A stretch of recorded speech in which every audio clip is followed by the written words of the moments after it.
And then I'm coming to you. Y'all came one. Go ahead. In the blue. Good morning.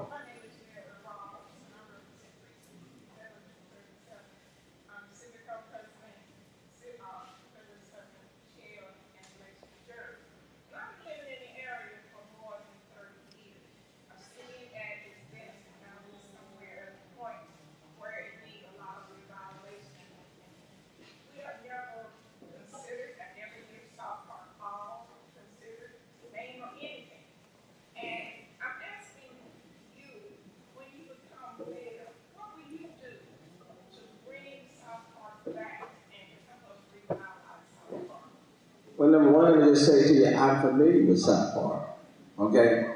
So I'm not coming in trying to be introduced to South Park. I know what South Park is. And I think even in my initial comments, I talked about South Park and Sunnyside. And Fifth Ward, the Nickel, Third Ward, the Trail. Or it was home, the Fofo. You know. So let me just say, I'm not someone seeking to be mayor that just has to be, that I don't see where you are. But I do understand there are communities within our neighborhoods that quite frankly have either deteriorated or been ignored and they need to be revitalized, okay? And that's a critical component because I want people to remain in the neighborhood. I want people to move into the neighborhoods. But we also want the improvements to take place while we preserve the character and the integrity of our neighborhoods. And we don't want the improvements and then we're displaced. We're moved out, okay? So it's a delicate balance.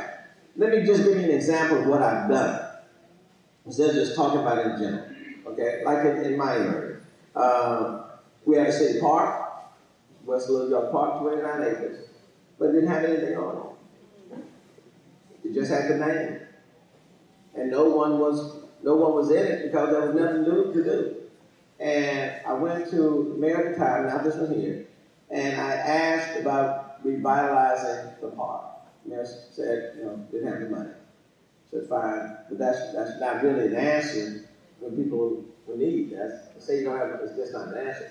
So I said to the mayor, if I were to raise the money and revitalize it, will the city at least agree to maintain it? He said, that's a pretty good deal. And so I got an architect to go and walk those 29 acres with me. And said, put some baseball fields in the park and put an irrigation system on each one of the fields, night lighting, driving trail around it, expand the park, the whole 9 yards. Long story, to make this park an attractive park, so regardless of where it was sitting, people would still want it. And we did that. And then a year later, I was reading in the paper that in the New York Times, where Major League Baseball was starting this urban youth baseball academy in Compton, California. And they spent about $12 million to revitalize it, to do it. And a reading article, well, the guy who was in charge of that with Major League Baseball was a classmate of mine from law school. So I called him up and said, hey, man, why not do the same thing in Houston? And he said, first he said, no, I don't know about that. But anyway, he flew in, we walked that park. And the second urban youth baseball academy in the country. Not in the city, not in the state, but the second youth urban baseball academy is right here in the city of Houston. Right here. 2,400 kids go to that park every single year. And what's happening there needs to happen all over the city. Areas need to be revitalized. Homes where they're blue tops, we need to get those homes repaired. There are some homes that...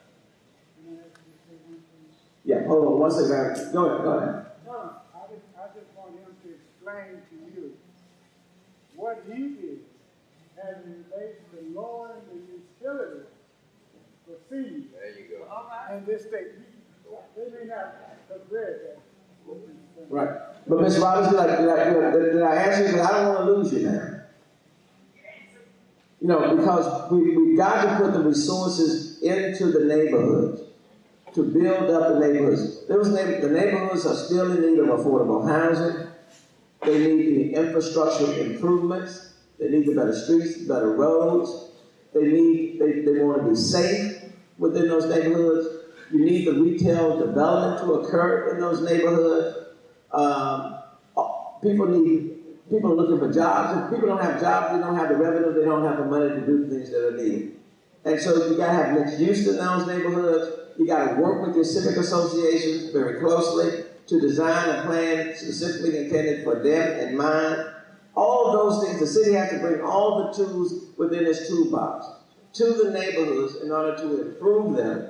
And it becomes a delicate balance because as the improvements take place, you want the people who have been living there for years and years, like yourself, to still be there. You want other people to come. And then another equivalent component that we haven't talked a lot about, a lot of these neighborhoods and the success of these neighborhoods depend on the schools that are in those neighborhoods.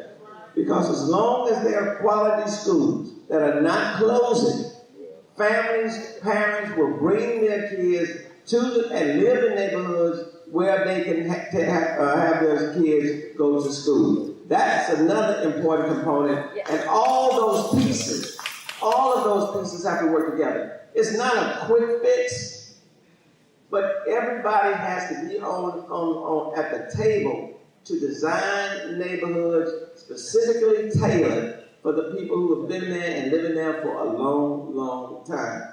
The important thing that you want from your leadership is that you want to be seen and you want to be heard and you want a city that will step out and will cooperate and work with you.